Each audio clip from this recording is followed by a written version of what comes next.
We want to thank everyone for joining us for the quarterfinal postgame press conference of the 2023 CUSA Basketball Championships presented by Total Care. We are joined by WKU head coach Greg Collins and forward Jalen Foster.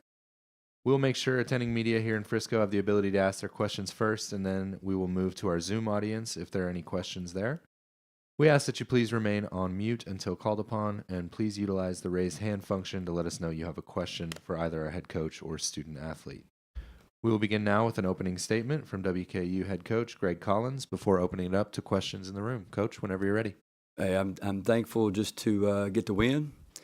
Sometimes you need a little luck on your side, and so I know that Diamond DeShields is a great player, and she had an open look that she probably makes. Denham. 90. What did I say? Diamond. Oh, my bad. I'm sorry. That's her sister's name. Denham. I apologize.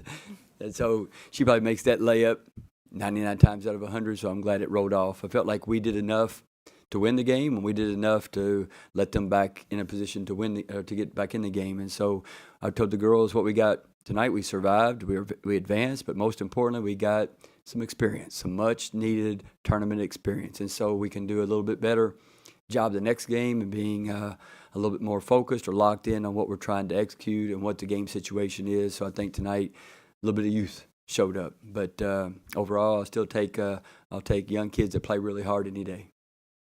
Thank you very much. We'll go ahead and open it up to the room for questions. Coach, it seemed like even with all the close games you have been in, some less than ideal situations there down the stretch. Yeah. You have a three-point shooter fouled twice, gives them 6 points. I mean, definitely some things you don't like seeing down there at the end. And we talked about that in the timeout. That was the focus in the timeout was we were in control of the game. Do not foul. If they drive the basket, do not foul at the three-point line. If they drive the basket, wall up. We were in control of the game, and we just didn't execute what we were trying to do well. And I think that's first time. Even players that are sophomores on this team, they've not been in this situation before. And so we got some much needed experience, and we survived, which is the positive side of that. And so we can learn. It's a whole lot better to learn from winning than learn from losing. And so no. And then we made it. We had an offensive foul with the ball on the other end. When we got control of the game, we just got to get a shot up and a chance for a basket or a foul or an offensive rebound, and we're in a good spot. But and then we missed some free throws. So there's a lot of things that we did that are correctable errors. And yes, we did not handle the end of the game well at all. But it's a resilient bunch. And they've been in these situations before, and the one thing that they're strong in is believing they can find a way to win. It kind of goes right into my next question, Jalen. As many close games as you guys have been in this year, how much do you think that kind of helped you guys down the stretch to ultimately find a way to win this? We're fighters. Like, no matter what, we could be down, we could be up. At the end of the day, we know how to fight, and we know we'll never give that up. We may not make shots, we may foul, we may have those two fouls at the end of the game, but we still know how to fight and close out with the game. I think you guys had like 10 steals there in the first half. You were very active, kind of what you were doing, but they were managing to kind of hang around. What was kind of talk like at halftime? Because it seemed like defensively the game plan was working, but it was still a pretty close game. Tell me what the talk was at halftime. The talk at halftime was rebounding. We were given a lot of second chance opportunities, and that's what was keeping them in the game. I felt that the second half we did a lot more rebounding but less ball pressure, and we weren't getting as much steals. So I felt that if we kept that composure in the first half as well in the second half, it would have been a good finish. Coach, you mentioned that. I mean, the rebounding has been kind of a thing all year, and it did seem like you guys did a little bit better job there in the second half. We did better. The first half was awful. I mean, they had 10 offensive rebounds. We had 9 defensive boards. We were getting beat on our own end. We weren't boxing out anybody. And so that was really – at halftime we had 10 steals. I think they had 13 turnovers in the first half.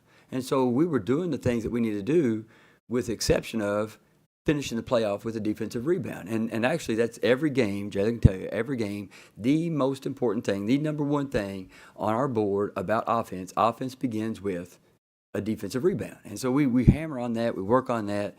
We still just aren't very good at it yet. And so we just have to keep plowing forward and keep trying. And so, I give the girls a lot of credit because despite that, they still play aggressively. They get in passing lanes. They disrupt other teams. We come up.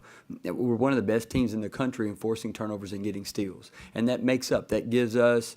It gives us a little bit of room for error because we're not rebounding well. And some of it's because of our size, but some of it's just because we don't fundamentally go box out. And we're not the only team in the country that doesn't do that. There's a lot of players. You watch basketball. You see lots of players not box out. But if we're going to be successful at a high level, we've got to be able to box out on the defensive boards at least. Good balance, too, with 4 players in double figures. That had to be good to see. Well, and you see our games. That's kind of typical. It's atypical for us to have one player to go get 28 or 30 points. Really, for us, it's much more balanced scoring, and it even shifts. Jalen shot the ball well in the first half. I think she was 4 for 6 from the field in the first half, and it shifts within the game. And so all the players, they know what shots that they work on. They know the shots that they have the green light to take, and so at any moment, I feel like we can really put points on the board. Now, credit to UAB tonight. They did a good job of really extending out and taking away the 3-point shot, and then Aaliyah and Lexi both found one late that we needed, and I felt like the game was in hand at that point, and we just needed to execute better. But we've got to do a better job on the boards. Rice is a great rebounding team. If they win this game against UTSA, UTSA is a great rebounding team, and so if we're going to be in those games, we're going to have to rebound.